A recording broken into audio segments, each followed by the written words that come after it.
Hi guys, Rachel here from Day to Day Joys. Welcome or welcome back.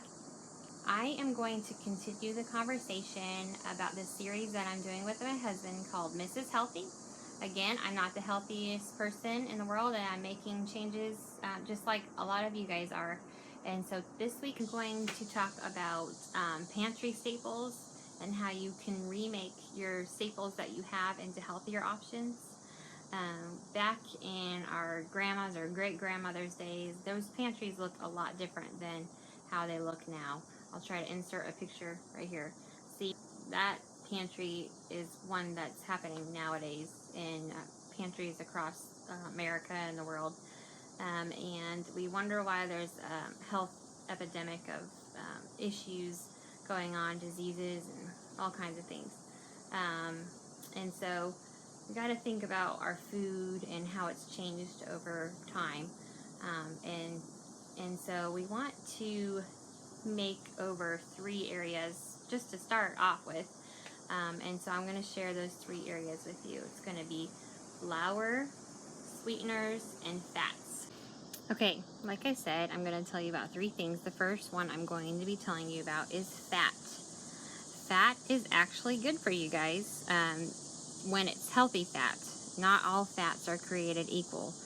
Fats that are stored in the pantry usually are like canola oil, soybean, cottonseed, vegetable oil, that's a common one, and even some of these ones that you guys might have. But the first ones that I mentioned are bad fats, like especially the vegetable oil and the other ones. The reason is that they go under so much processing and become rancid, and our bodies are not able to break them down.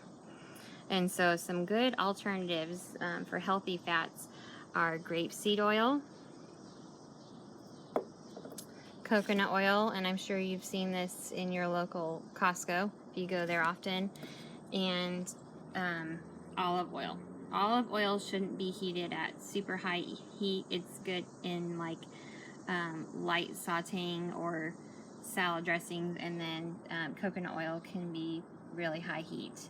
If you want the one that doesn't have the coconut flavor, then you would get the refined one. This one's good in baked goods or toast or something like that. And another fat that's not pictured here that's totally healthy and good for you, which wouldn't be in your pantry, but is butter.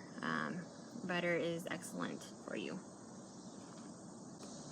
Alright, the next thing I'm going to talk about and tell you to remake in your pantry are flours. Luckily, we live in a culture that's becoming more aware of health and eating real foods and understanding about gluten. And so there's all kind of options available today because the regular old flour, white flour that's in a lot of our pantries isn't a healthy option. Why is it bad? Usually white flour has been bleached, and not only that, it's been refined so much that the nutrients are depleted. There's also synthetic vitamins and minerals in it, and also it's full of pesticides. So some healthier options are organic flours, especially if you can get it sprouted. This is what we have.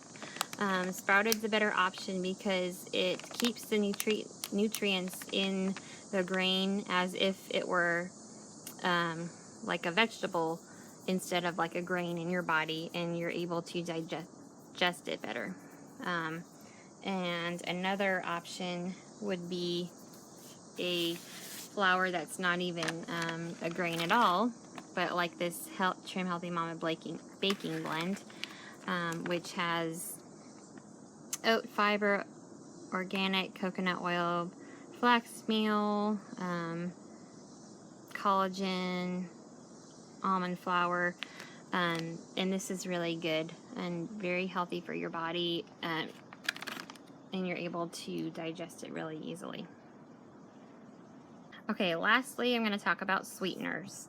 Fat isn't the thing that makes you fat, but it's sugar.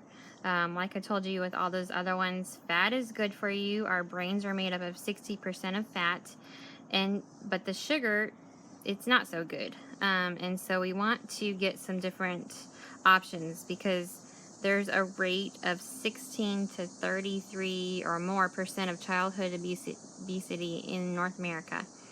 So we got to do something about changing that up. So the first thing I'd say is to cut back on sugar. If you're going to have it, then just cut back. Otherwise, you can also change to some healthier options. This is to be used in moderation, just like sugar would, but a healthier option is coconut sugar, raw honey, and then another good option is a stevia, erythritol, or even xylitol. Those do not make your blood sugar spike, and so those are some really good options. Are we going to put them away now? Yeah. Alright, I gotta open the door real quick.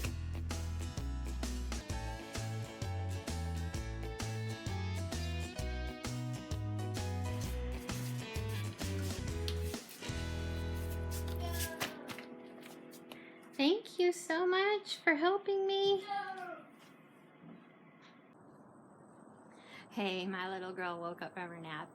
Anyways, guys, thanks for looking at those pantry staples with me, the ones that we have. Again, I encourage you to make baby steps, and the next time that you need to get something from the grocery store, let's say flour, instead of getting the regular old white flour, choose a healthier option, or if you already are choosing those healthier options, way to go. Let me know what some of your healthy options that you have in your pantry, or if you've switched over to things, what you've switched over to. And we'll see you next week for Mrs. Healthy Part 3.